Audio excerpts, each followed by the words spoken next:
ayaa madaxweyne ku-xigeenka dalka Ciraaq ka soo dejisay garoonka diyaaradaha aadan cadde ee magaalada Muqdisho. Ra'iisul Wasaaraha Xukuumadda Soomaaliya Cumar Cabdirashiid Cali Sharma Arke iyo xubnaha labada gole ee dawladda ayaa ku soo dhaweeyay garoonka diyaaradaha magaalada Muqdisho.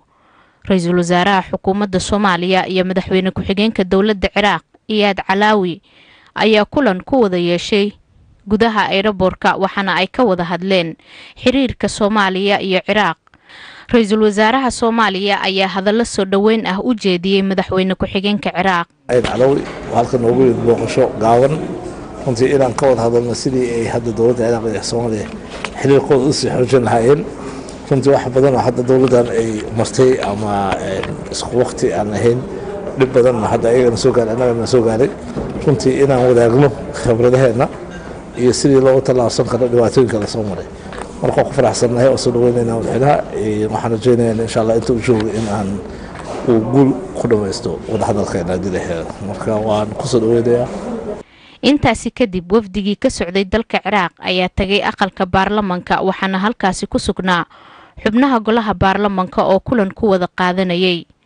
afayeenka baarlamaanka Soomaaliya Professor Maxamed Sheekh Cusmaan Jawaari ayaa khudbad soo dhaweyn ah u jeediyay wafdigii uu hogaaminayay madaxweyne ku-xigeenka dalka Ciraaq إياد علاوي. يسعدني ويشرفني في مستهل هذه الكلمة الافتتاحية لانعقاد مجلس الشعب الصومالي أن أرحب بكم أجمل الترحيب معبرا بالأصالة عن نفسي ونيابة عنكم لترحيبي بمعالي الدكتور إياد هشام علاوي نائب رئيس الجمهورية العراقية ورئيس الوزراء العراقي الأسبق وزعيم حركة الوفاق الوطني العراقي ورئيس ائتلاف الوطني العربي الذي يزور الصومال بلده الثاني أن يلقي أمامكم.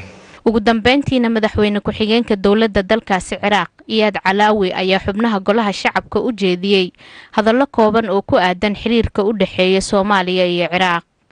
أنا وزملائي في الوفد سعداء ولنا الشرف أن نكون هنا في هذا الجمع المبارك والكريم وفي هذا المفصل التاريخي الهام نخاطب أهلنا في الصومال العزيز.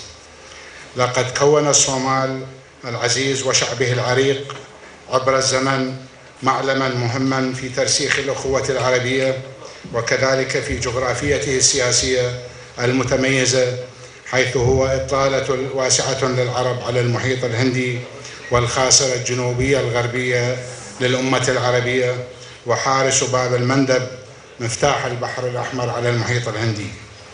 لقد أدرك شعب العراق وقواه السياسية الوطنية والعربية منذ وقت مبكر دور هذا الشعب الكريم وأهمية الصومال ولهذا استضاف العراقيون الكثير من إخوتهم الصوماليين في الجامعات ومواقع العمل وحتى في الكليات والمعاهد العسكرية وكما دعم العراق الصومال اقتصاديا لأهمية هذا الشعب الأصيل.